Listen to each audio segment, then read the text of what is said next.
Have you heard of Moviepass? Moviepass is a monthly subscription app that allows its subscribers to view a certain number of movies in a theater for a monthly fee. It sounds like a great idea, doesn't it? It almost makes one say, why didn't I think of this? At its peak, Moviepass grew to a massive 3 million monthly paying subscribers. But strategy and vision for a company are as important as the idea. Moviepass has tried too much, creating experiment after experiment for its subscribers. So today, we will talk about a company that has been founded, shut down, and then refounded, all in the space of a decade. Stay tuned. We will also discuss some shady tactics used by Moviepass to discourage its unprofitable subscribers. Now, let's take a deeper look at the Moviepass story. Moviepass was founded in 2011 by Stacy and Hamet. The vision behind the company was simple: become the Netflix of the movie theater industry. Subscribers to the service had to pay a fee to Moviepass and could view movies at partner theaters free of cost. Subscriptions were made available in 3 tiers initially.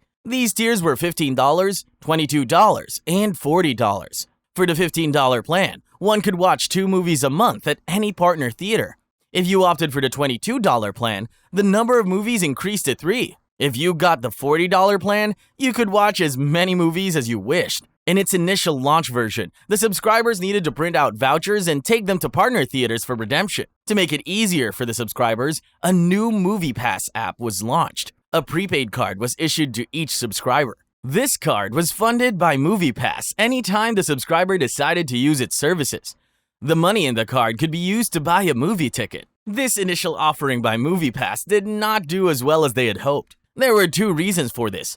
Firstly, to watch a movie at a movie theater in the early 2010s, you needed to pay around $9. With a $15 or $22 subscription, you could save between $3 to $10 monthly, depending on the seats and theater locality. This discount wasn't lucrative enough for most moviegoers. Subscription plans were changed multiple times to experiment with and find what customers wanted. Secondly, some big theater chains like AMC did not participate in Moviepass's scheme. AMC dissociated itself publicly from Moviepass. They eventually agreed to a deal with Moviepass when AMC ticket sales started falling. The result was that by December 2016, Moviepass had only acquired around 20,000 paying subscribers. To change this, the company needed to spend more on customer acquisition. Moviepass made 2 changes. The hiring of Mitch Lowe as CEO came in 2016, and the sale of a majority stake to Helios and Matheson, an analytics firm, came in 2017. And guess what? The fortunes of Moviepass did change, but for the worse. From here on out, Moviepass was a hotbed for controversy, lies, and laughable business strategies. Helios and Matheson was a data analytics firm and had a completely different vision for the company. They wanted to apply their data analytics capability to provide end-to-end customer solutions and advertising space for partner companies. Imagine you are a Moviepass customer. On Saturday, you log into your Moviepass account and share your location with the app, and it guides you to the nearest theater. You require a cab to get there. During the movie, you have some popcorn and Coke. Once the movie finishes, you want to go to the best restaurant in that area. After all, this is your one weekly outing. You look for suggestions for the best restaurants and go for a hearty meal. Finally, you book a ride home. Helios and Matheson and the new CEO of Moviepass, Mitch Lowe, wanted to provide the subscribers with targeted ads and assistance through all the steps. They would help you book an Uber at a better place, buy concessions at the movie theater at a discount, and even give you offers for local restaurants. Earnings for Moviepass would come in 2 ways. The first, as a cut in the revenues generated by service providers like Uber, and the second, as revenues for targeted ad space. The first requirement for this plan was a huge customer base. To attain this, Moviepass launched a $10 subscription plan. How many movies could a subscriber watch for $10? Unlimited! Initially, this was a success. The number of subscribers rose to 3 million within a few months.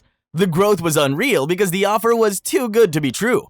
The price charged for a subscription was such that if a customer went to the movies even once a month, Moviepass would not make any profits. This strategy sounds unreal, right? Now, the question is if there was any method to this madness. Moviepass thought that the movie-watching frequency of its subscribers would slowly reduce once the initial excitement of the subscription died down. But this did not happen. The deal was too good to pass on. The more the subscribers, the heavier the losses. Could the targeted ads revenue subsidize subscription losses? The second requirement for this plan to be successful was a developed data analytics team. The reality was very different when it came to the actual capabilities of Helios and Matheson. Moviepass could only track when and which theater a customer went to, and that too for a short duration. The information was not enough for advertisers. The advertising revenues were almost zero because the capability to provide any meaningful data did not exist. With no money coming in and heavy losses on every subscriber, Moviepass burnt close to $20 million per month in 2017. By June 2018, the monthly burn stood at $45 million. The stock price of Helios and Matheson shifted from $38 in October 2017 to $0.05 in August 2018. Following this, it was delisted from NASDAQ. Now came time for some shady practices. It was clear that Moviepass was losing money on every subscriber who watched more than one movie a month. The answer was to cut losses on these subscribers.